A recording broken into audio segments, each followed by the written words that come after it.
Olá, seja bem-vindo a ler Espiritismo Juntos. Eu me chamo Daniele Caro e nos encontramos hoje mais uma vez para fazermos a leitura do livro Nosso Lar, como fazemos todos os dias. Nós já estamos chegando ao fim dessa obra encantadora que tanto nos ensina. Já estamos no capítulo 47. Como final da novela, só emoções vêm por aí. Mas vamos lá, sem delongas, vamos à leitura do nosso capítulo 47. E se tu está chegando agora, retorna lá nas primeiras lives, te inteira do assunto, ainda dá tempo. Aqui no Instagram, aqui no YouTube, tu encontra todas as lives com todos os capítulos. Mas vamos lá. Capítulo 47, A Volta de Laura. Vamos lembrar que Dona Laura é a mãe de Lísias. Lísias, que foi aquele enfermeiro, muito mais do que um enfermeiro que acolheu André Luiz quando ele chegou em nosso lar. Cuidou do André, depois ofereceu a sua casa para André morar, para André ficar. E Dona Laura, né, a mãe de Lísias, então a progenitora daquele lar. E o capítulo 47 fala da volta de Laura. Como a gente já viu nos capítulos anteriores, Dona Laura está se preparando para reencarnar.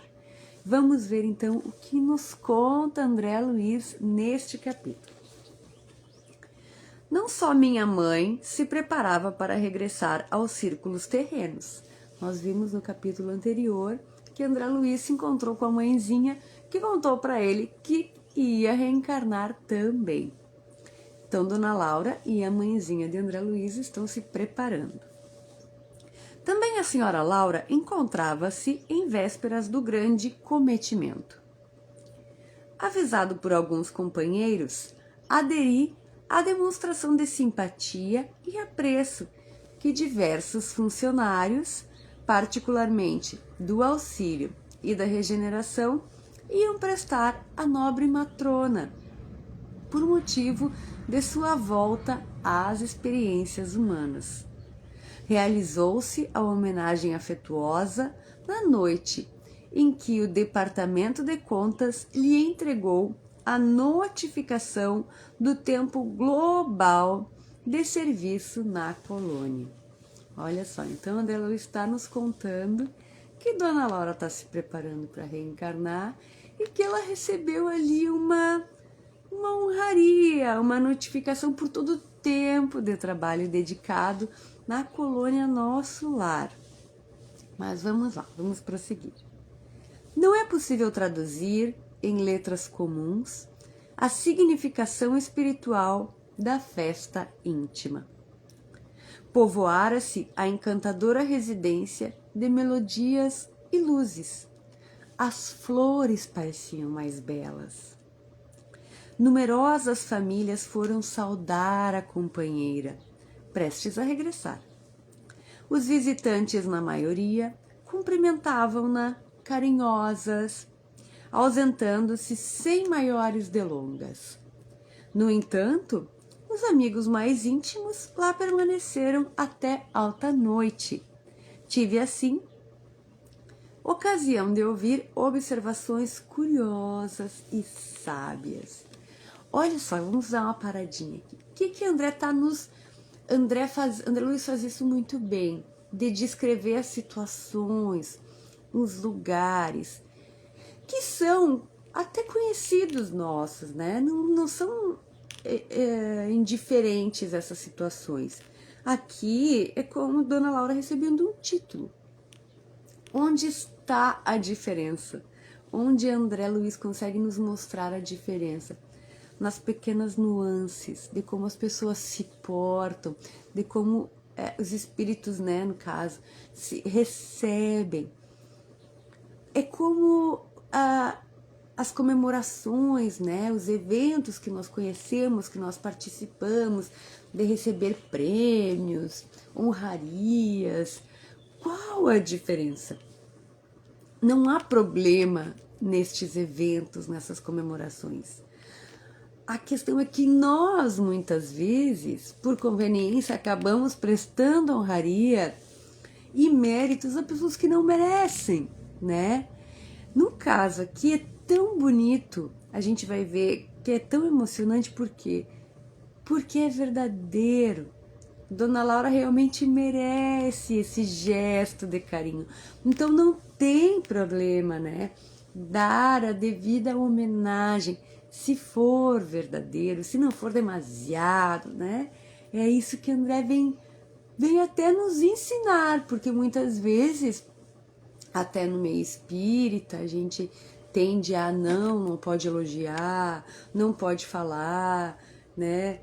Todo mundo quietinho, ninguém fala nada. Se faz mal, critica, mas se faz bem, não fala. Então André Luiz até vem nos dizer assim, não é bem assim. Pode, se for verdadeiro, né? Olha que bonito isso, muito bonito. Então vamos continuar a nossa leitura. A senhora Laura me pareceu mais circunspecta, mais grave. Notava-lhe o esforço para acompanhar a corrente de otimismo geral. Repleta a sala de estar, a genitora Delísias explicava ao representante do departamento. Creio não me demorar mais que 2 dias. Terminaram as aplicações do serviço de preparação do esclarecimento. Então, André está nos contando aqui que Dona Laura estava séria, estava pensativa, reflexiva, e que estava contando que já estava tudo pronto, que não ia demorar mais que 2 dias para que ela reencarnasse. E com um olhar algo triste concluía: como vê, estou pronta. O interlocutor tomou a expressão de sincera fraternidade e obtemperou: espero, entretanto, que se encontre animada para a luta. É uma glória seguir para o mundo nas suas condições.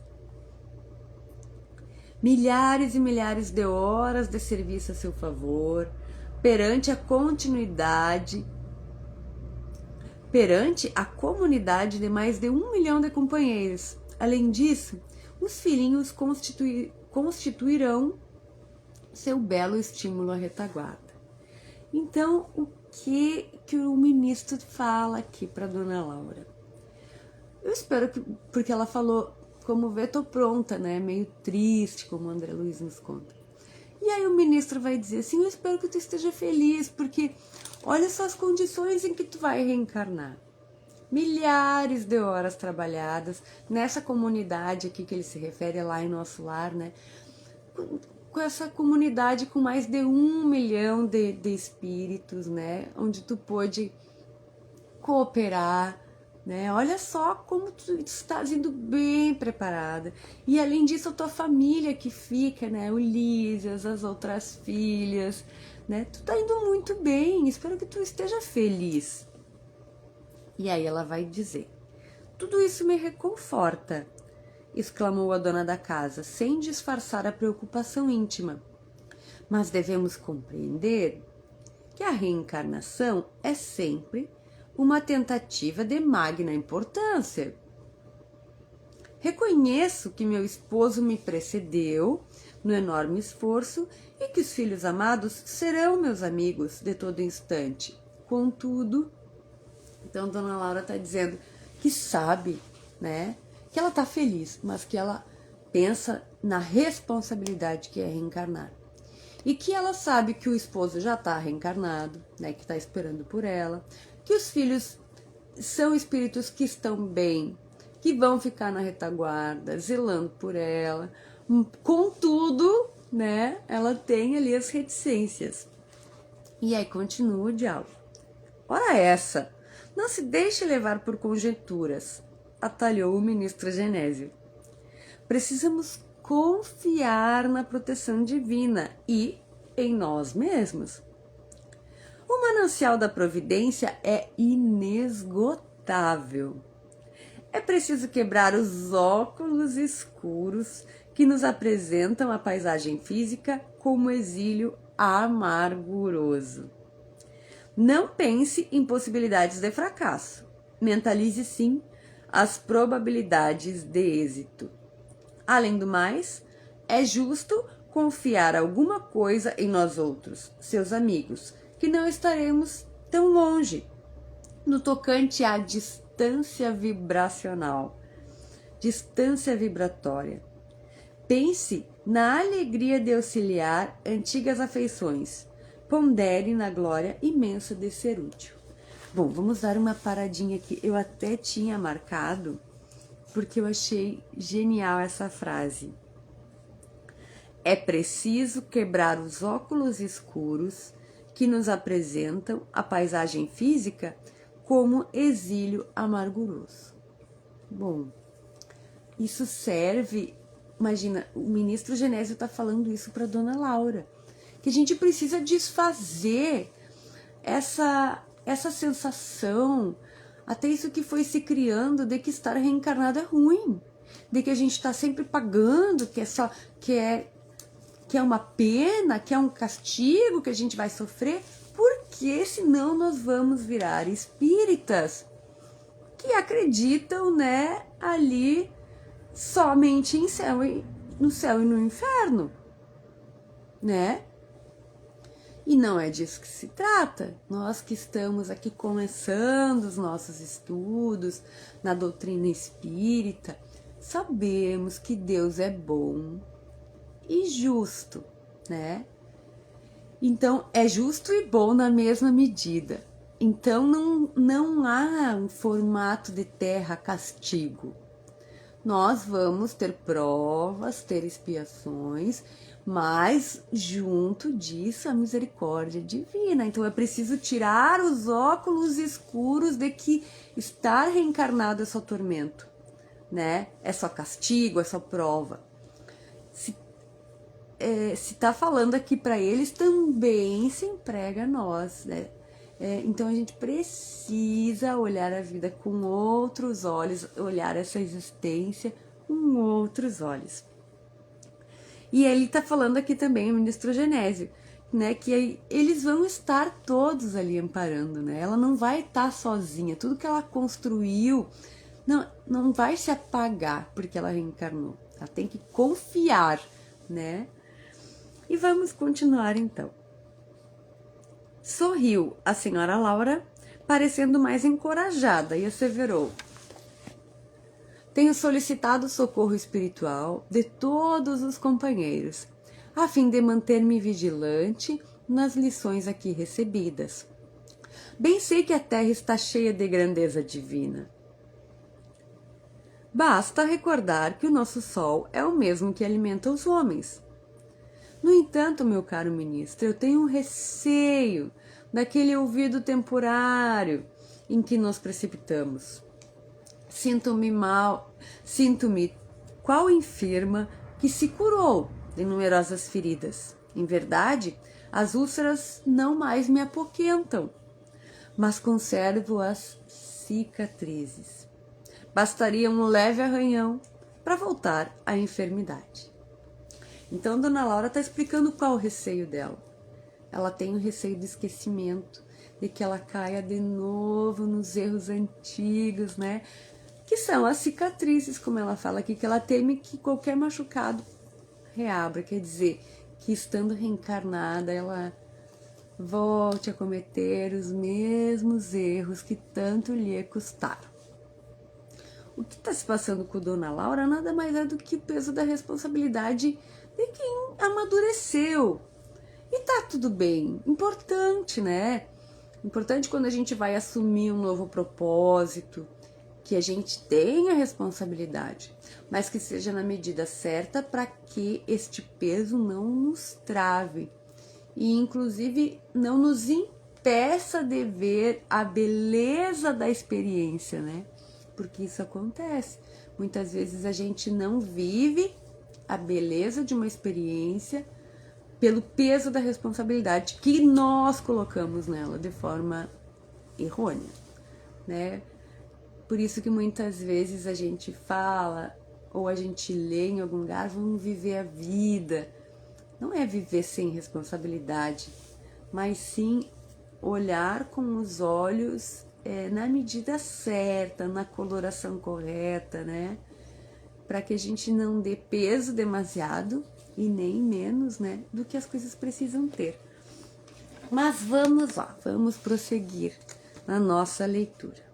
O ministro esboçou um gesto de quem compreendia o sentido de alegação e revidou: não ignoro o que representam as sombras do campo inferior, mas é indispensável coragem e caminhar para adiante.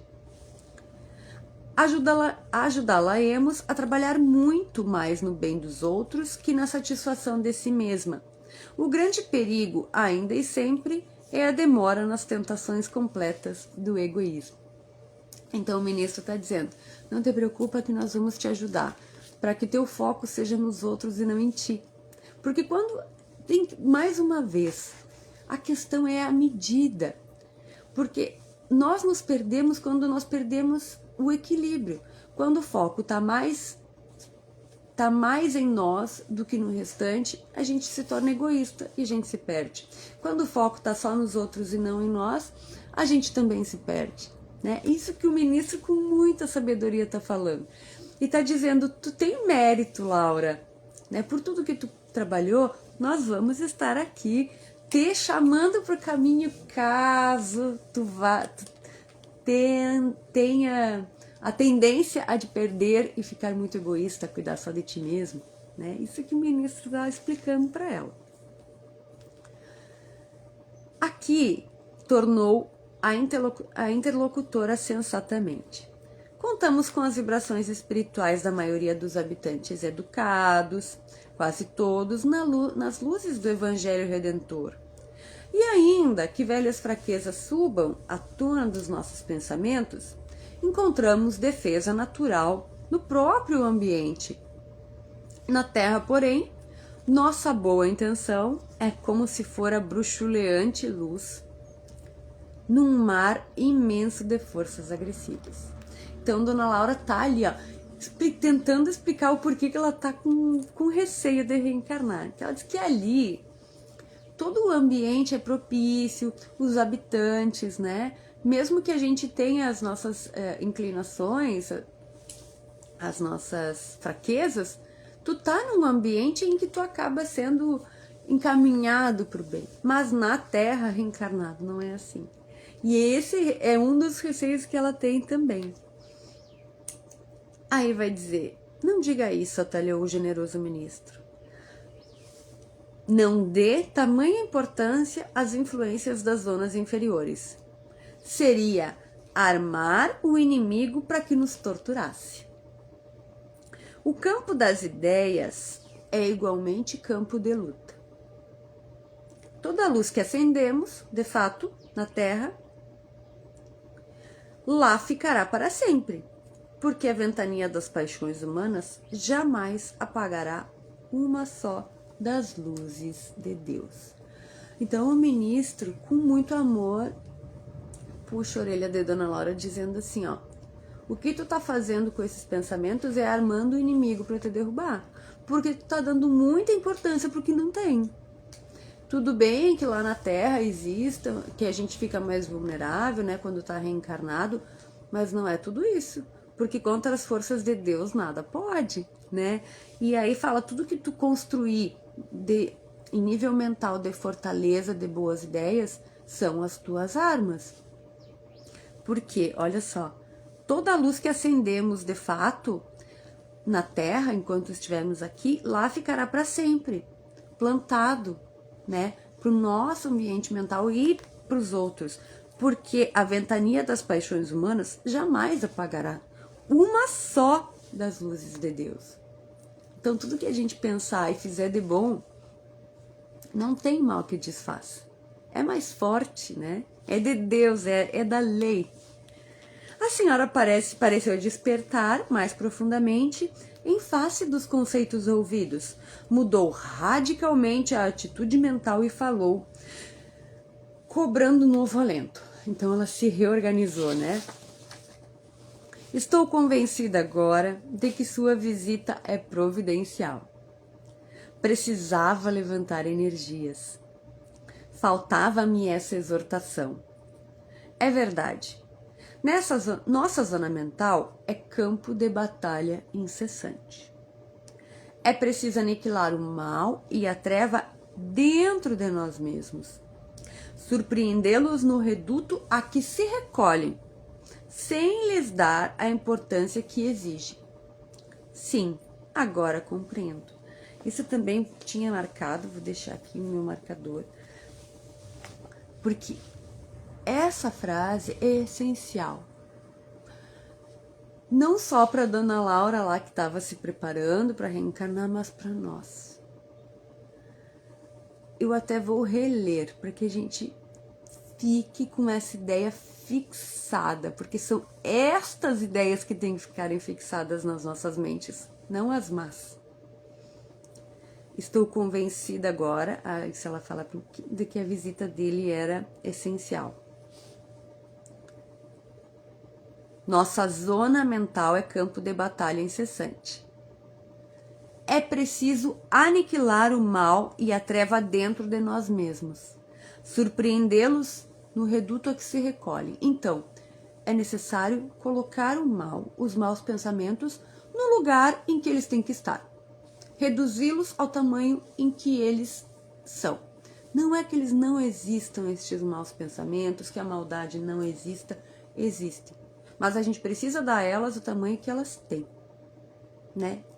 Porque senão a gente alimenta. Mas vamos lá.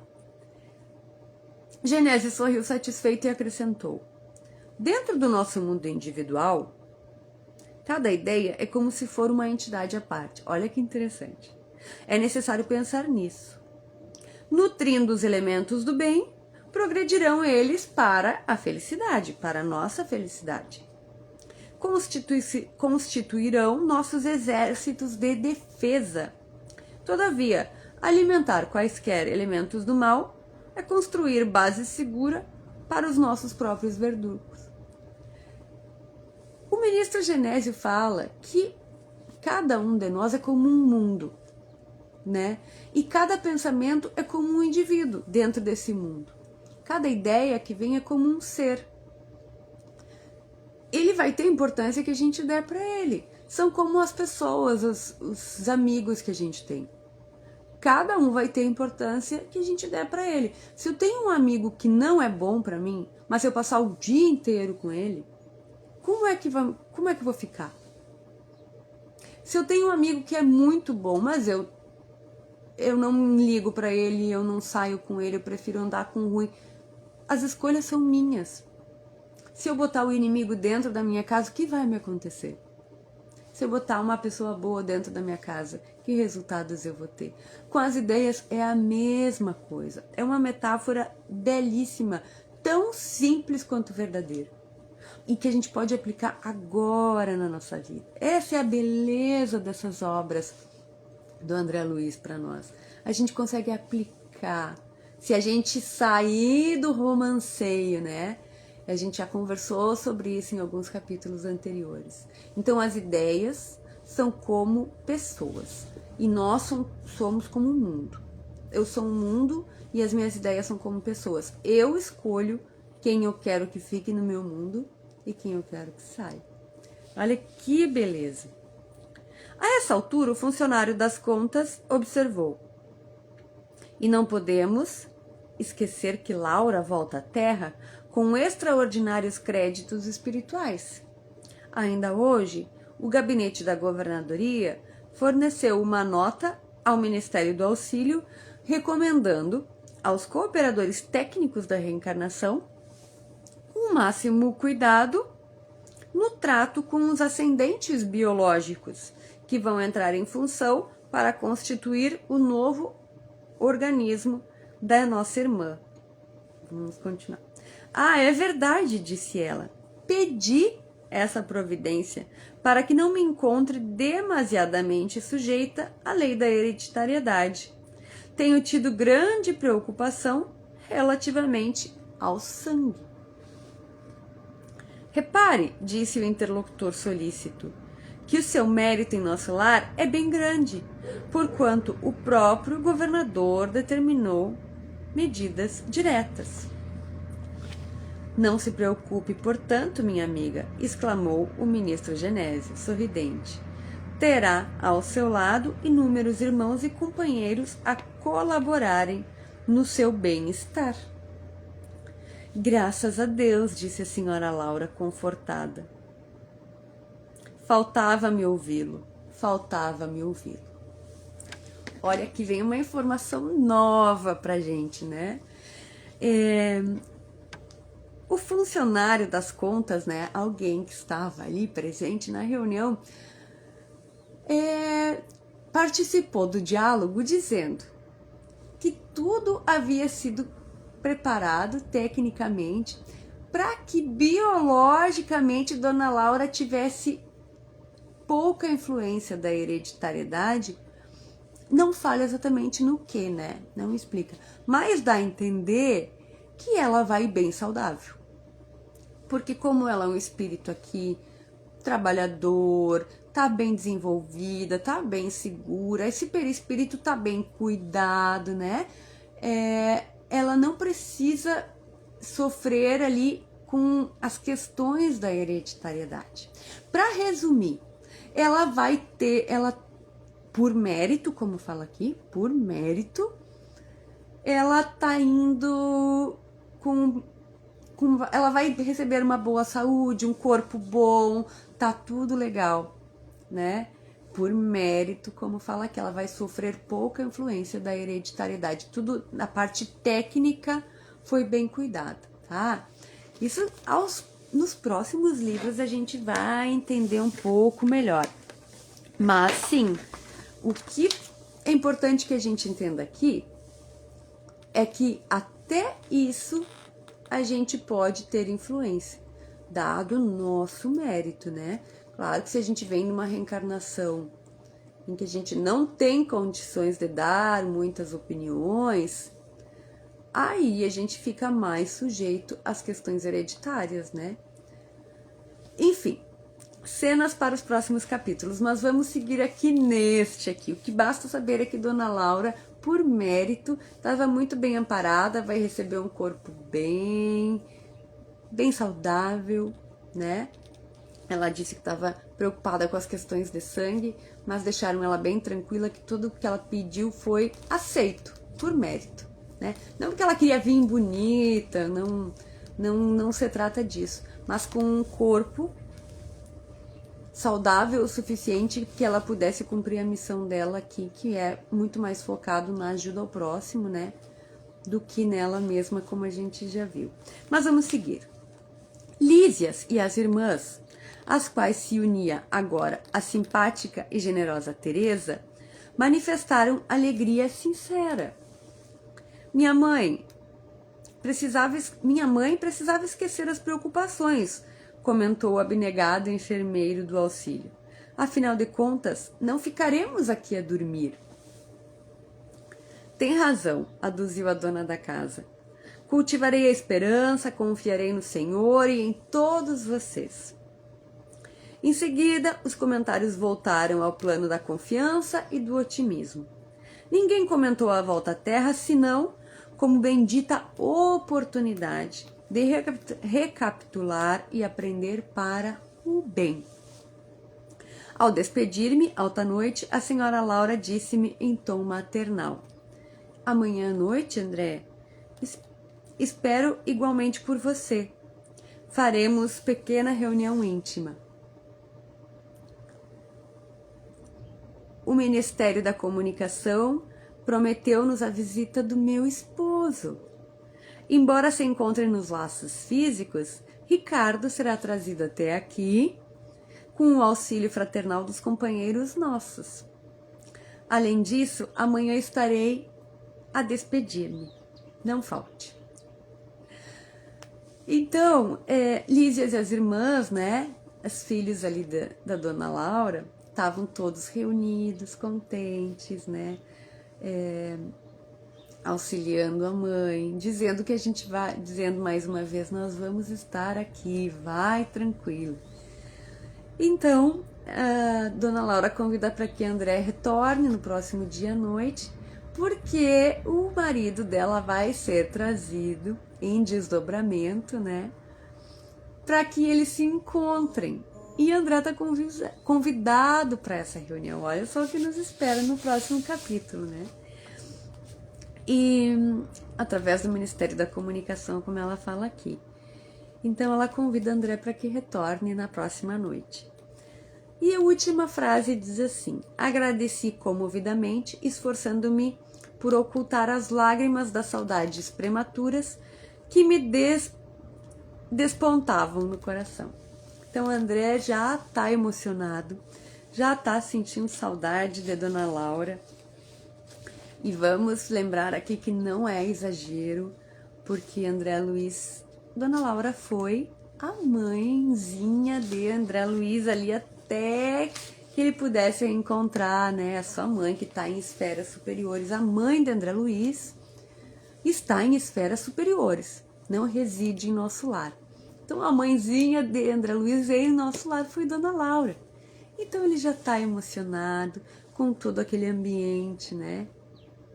Que ele tá, aquelas boas energias, né? Todos aqueles amigos ali reunidos, dando força para Dona Laura, que vai voltar para a crosta terrestre, vai reencarnar. E não é fácil, né? Não é fácil. É importante a importância da obra do André Luiz, essa série A Vida no Mundo Espiritual, que nos faz de alguma forma nos aproximarmos da realidade, né?